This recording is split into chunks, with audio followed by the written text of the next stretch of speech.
What's up, y'all? It's Zion with Zonic Aquatics, and today I'm going to take y'all on the tour of my fish room. This is the introduction.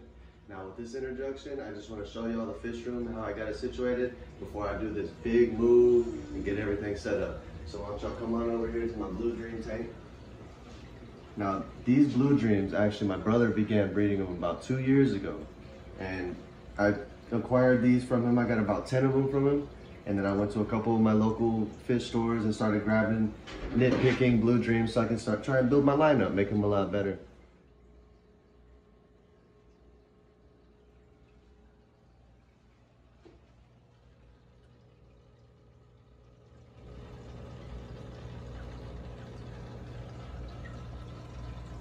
Over here, same scenario. I got a dozen of these. They were cherries that I had got from my brother. And I went to a couple local breeders and stuff. I threw some painted fire reds inside of there, kind of mix them up, breed them up, and they're looking really, really, really good.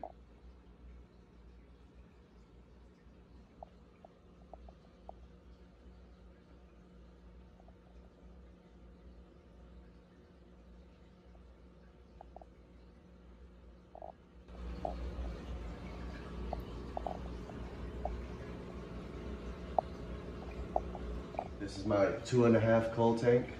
I just like to throw my coals in here because here pretty soon I'm gonna get me a couple predator fish and I need a nice source of feeding to them.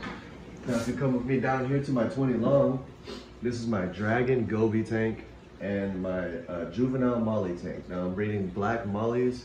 I wanted to get a bunch of them, mix them all together, but I really like the black mollies and I like how they're coming out. They're doing really good. Dragon Goby, I love him to death.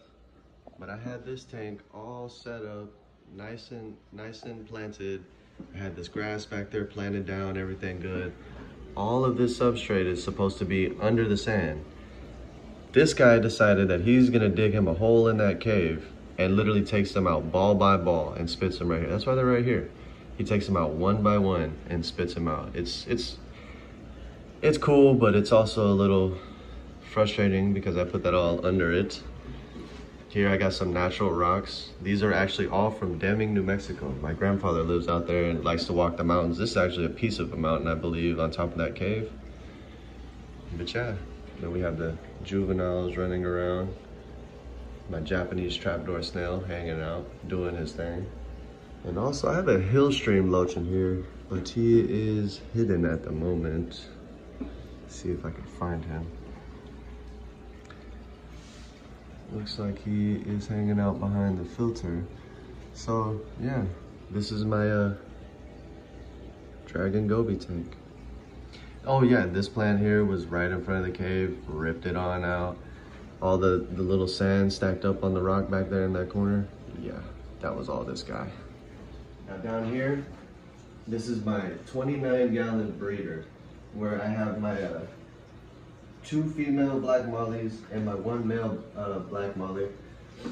Got some grass. Now my brother actually it was actually just a couple strands of grass inside of this pot, like maybe almost 2 years ago. And this is the result. I'll show y'all the tub in another video that we have outside that we grow plants out and we throw, you know, I like to keep mud minnows because I use those minnows to cycle most of my tanks when they first start. But now I'm gonna have mollies to do that.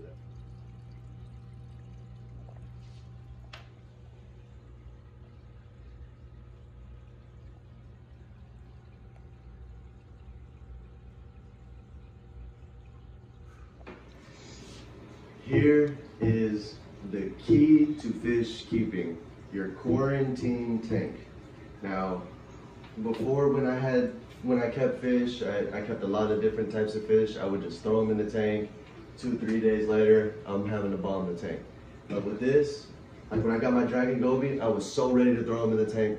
But nah, I let him hang out in the quarantine tank for a week, made sure everything was good. He had a little bit of nip fins because the place that I got him from, they actually had 2 in the same tank and they were kind of aggressive with each other, and I was like, man, give me him, hurry, give me him before they get into it too much.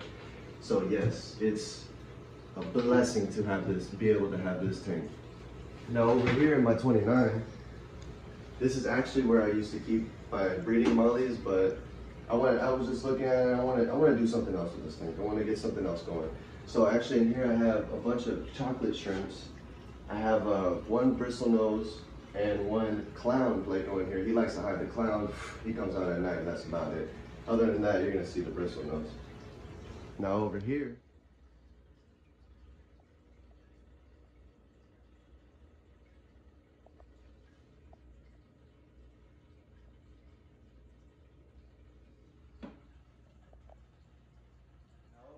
I have my Dumbo ear beta. I've had this guy for about a year and he's just beautiful. I love him. He's really interactive. And I also have a bunch of cherry shrimp fry that I threw in here just, you know, keep the tank, everything going. For filtration, I have a 75-gallon sponge filter in here, but I'm actually just getting the media built up on it so I can move it into my breeder tank.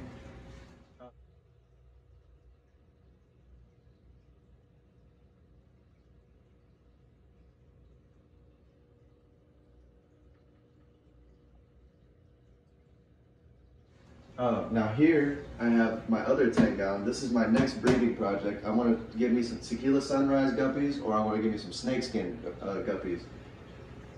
Now they're sitting on this old dresser. Like I said, big moves coming. So I'm hoping to get some bigger. They sell shelves like this, but about 2 times bigger, so where I can put my 10 gallons on it and start breeding all my guppies and keeping all my fry, and everybody will be. Is my goodie locker where I have everything locked up. Wonder shells, always need wonder shells, especially keeping shrimp. It helps them keep their shells nice and hard, and the water, it helps it keep it nice and clear and everything. An extra sponge filter when I need parts, or an extra filter or whatever, you know, I just have this one here. Cholla wood. Always can use cholla wood, especially when breeding shrimp. Plus, like I said, big move coming, new tanks coming. I don't know, this might be for my golden backs. Did I say gold backs? Oh, dang. Here, I like to feed them the super color pellets. I feed my fish and my shrimp bait. They seem to take to it really good. They really do like this. Also, I have these bug bites, the flakes. Now these I use for my fry and my juveniles, and they just tear this stuff up. Catappa leaves, especially when keeping shrimp and beta. These things are magical. Magical. What's up, Roscoe? Oh, look, you want to say hi? Say hey, guys. But yeah, I just like to cut these up and throw them in the tanks and everything. They work out really good. Now I'm trying to get away from hang on the back filters so I don't have a million plugs all over the place. I'm trying to use the air filter, sponge filters. Watch out, let's go get back. Here, I mean, these are all of the filters I've already eliminated to go into these sponge filters. So yeah. So I know it looks a little rough in here. I got things here and there all over the place, but there's a, like I said, it's a big move, a big revamp. I want to paint these walls. I want to get these dressers and stuff, that dresser out of here, and I want it just all shelves and everything all coming together. Y'all took the tour, y'all see the room. Let me know down in the comments what y'all think. But like I said, we got big moves coming, more tanks, more fish. I'm gonna get better at my editing. I'm gonna get better with the audio quality. Y'all just stick with me. But y'all like, comment, subscribe. Peace.